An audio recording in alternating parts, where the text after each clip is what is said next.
Hello बच्चों, last class में मैंने आपको समग्र मांग यानी एग्रीगेट डिमांड के बारे में बताया था और आज का मेरा टॉपिक है समग्र पूर्ति यानी एग्रीगेट सप्लाई। उसी का ये अगला पार्ट है, ठीक है। उसी चैप्टर का अगला पार्ट है aggregate supply and related concept. जब आप पढ़ते हो तो डिमांड के साथ आपको एग्रीगेट सप्लाई भी पढ़ना होता है, ठीक है। फटाफट कंसेप्ट को समझेंगे under concept in 5 minutes, okay. तो सबसे पहले क्या बता रहा है आपको समग्र पूर्ति। समग्र पूर्ति की जब मैं बात करूं तो क्या होगा, एक लेखा वर्ष के दौरान बिक्री के लिए उपलब्ध जो भी आपके पास वस्तुएं और सेवाएं होंगी उसको क्या बोलोगे आप, समग्र पूर्ति बोलोगे। देखो वही लिखा हुआ है मैंने, समग्र पूर्ति एक लेखा वर्ष में बिक्री के लिए उपलब्ध उत्पादन की कुल मात्रा से है। जितना भी आपके पास एक लेखा वर्ष में चीजें उपलब्ध होंगी बिक्री के लिए वो क्या होगी, आपकी समग्र पूर्ति होगी यानी एग्रीगेट सप्लाई होगा। और एग्रीगेट सप्लाई को ही अगर मैं बात करूं तो क्या बोलूंगा, नेशनल इनकम बोलूंगा, क्योंकि इसकी काफी ज्यादा यूज होता है इसको सॉल्व करने में। इसी से हम क्या निकालते हैं, नेशनल इनकम निकालते हैं। और लास्ट क्लास में मैंने आपको पिछले आप क्लासेस देखोगे मैंने आपको क्वेश्चन सॉल्व करना भी सिखाया था, कैसे कैलकुलेट करते हैं नेशनल इनकम। अब आ रहा है, देखो आपका बचत फलन आ रहा है, सेविंग फंक्शन आ रहा है। एग्रीगेट सप्लाई में होता क्या है, इसको हम दो तरीके से पढ़ते हैं।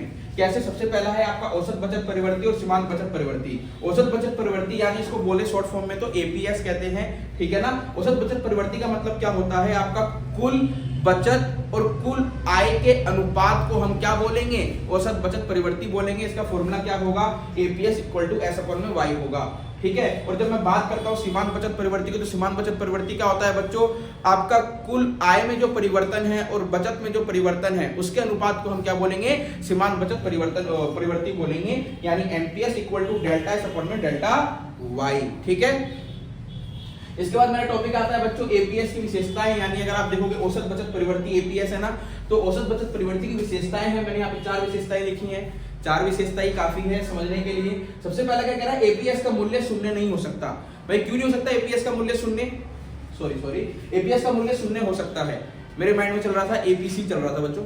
एपीएस का मूल्य शून्य क्यों नहीं हो सकता है, आपको क्या देखा है इसमें, क्या लिखा हुआ है, एपीएस का मूल्य शून्य नहीं हो सकता। इसका मतलब, इसका रीजन ये है कि शून्य इसलिए हो सकता है, आपने जितना कमाया सारा का सारा क्या कर दिया, खर्च कर दिया। तो क्या हो गया, आपके पास कुछ सेविंग हुई, कुछ सेविंग तो हुई नहीं। तो यहाँ पे आपके पास कुछ सेविंग हुई नहीं, तो क्या हो गया, एपीएस का जो वैल्यू है वो 0 हो गया, ठीक है। इसलिए यहाँ पे लिखा हुआ एपीएस का मूल्य शून्य हो सकता है। अगला क्या लिखा हुआ है, एपीएस का मूल्य ऋणात्मक हो सकता है। एपीएस का मूल्य ऋणात्मक क्यों हो सकता है, नेगेटिव क्यों जा सकता है। बचत कब ऋणात्मक जाती है, मान लो जितना कमा रहे हो उससे ज्यादा खर्च हो रहा है, जितना कमाया खर्च ही उससे ज्यादा हो गया, तो सेविंग कुछ हुई क्या, सेविंग तो कुछ नहीं हुई। तो उस केस में जब सेविंग कुछ नहीं हुई तो क्या चला गया, ऋणात्मक चला गया। शून्य वाला केस क्या है, आप ये कह सकते हो सी बराबर वाई, जितना आपने कमाया उतना ही आपने क्या कर लिया, कंजम्पशन कर लिया। तो इस केस में क्या होता है, कुछ सेविंग नहीं होगा। बात करता हूं ऋणात्मक के, तो ऋणात्मक में क्या होगा, आपकी इनकम से ज्यादा आपकी क्या है, कंजम्पशन है, ठीक है ना। इसका मतलब आपके पास सेविंग कुछ नहीं है, तो क्या हो जाएगा, ऋणात्मक हो जाएगा सेविंग, ठीक है। एपीएस, सी मतलब कंजम्पशन, वाई मतलब इनकम, ठीक है।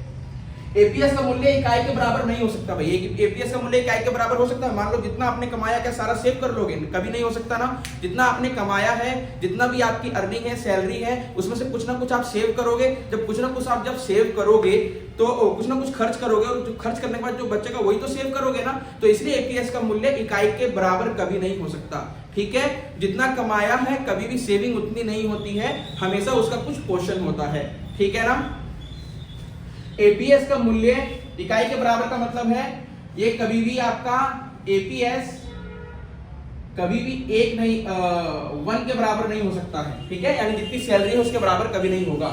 एपीएस का मूल्य इकाई से अधिक नहीं हो सकता है, यानी एपीएस का मूल्य क्या नहीं हो सकता भाई, एपीएस का मूल्य कभी भी ये नहीं हो सकता है, 1 से ज्यादा नहीं हो सकता है, ठीक है। ऐसा समझ लो, समझाने के लिए मैंने बताया है। क्यों नहीं हो सकता, मान लो जितना आपने कमाया है क्या कभी उससे ज्यादा आप सेव कर सकते हो। मान लो आपकी मंथली सैलरी है 30,000, क्या आप सेविंग महीने की 30,000 से ज्यादा ही कर सकते हो, नहीं कर सकते हो ना। तो इसलिए मैंने क्या बोला, एपीएस का मूल्य कभी भी इकाई से ज्यादा नहीं हो सकता है। निवेश के प्रकार में हम देख रहे हैं, अगला टॉपिक क्या है, निवेश का प्रकार। 2 तरह के निवेश होते हैं, प्रेरित निवेश और स्वायत्त निवेश। प्रेरित निवेश एक ऐसा निवेश होता है जहां पर लाभ के उद्देश्य से निवेश किया जाए। मेरे को पता लग रहा है कि यहाँ पे लाभ है, इस कंपनी में लाभ होगा, शेयर मार्केट इसका बढ़ने वाला है, यहाँ मैं निवेश कर दूंगा तो क्या होगा, मेरे को लाभ होगा। यानी लाभ के उद्देश्य से किया गया निवेश क्या होगा, प्रेरित निवेश होगा।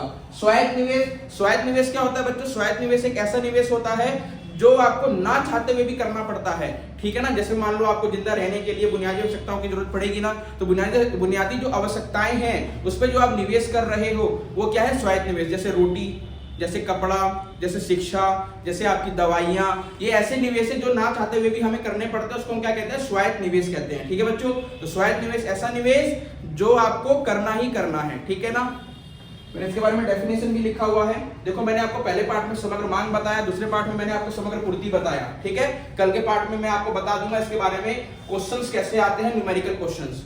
तो इसको आप फटाफट स्क्रीनशॉट ले लो बच्चों। ठीक है, मैं साइड हो जाता हूं, थोड़ा सा स्क्रीनशॉट ले लो। ठीक है, तो आज के लिए इतना ही था बच्चों। तो ऐसे मेरे वीडियो को आप लाइक शेयर सब्सक्राइब करें और अपना प्यार बनाए रखें। तब तक के लिए बच्चों जय हिंद।